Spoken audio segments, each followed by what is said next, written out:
За нив има други мерки кои ќе се донесат во случај кој не ги намалат цените. Какви мерки?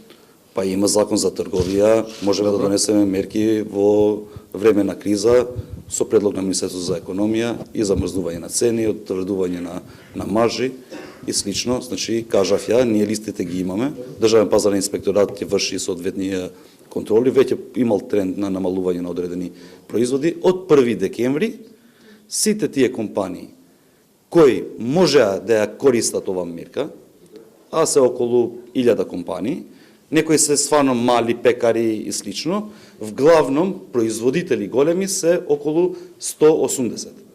Другите се трговци, вглавном пекари и слично. Сите тие треба да ги намалат цените на производите кои се во одлуката утврдени со трговска маржа. Во случај ако тоа не се случи, сами ќе видите какви мерки ќе се носат.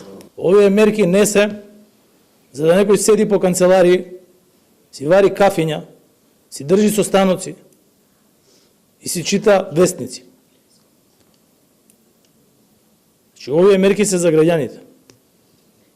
Овие мерки не се за да некој во време на криза ужива во удобство, а друг да не може да сврже крај со крај.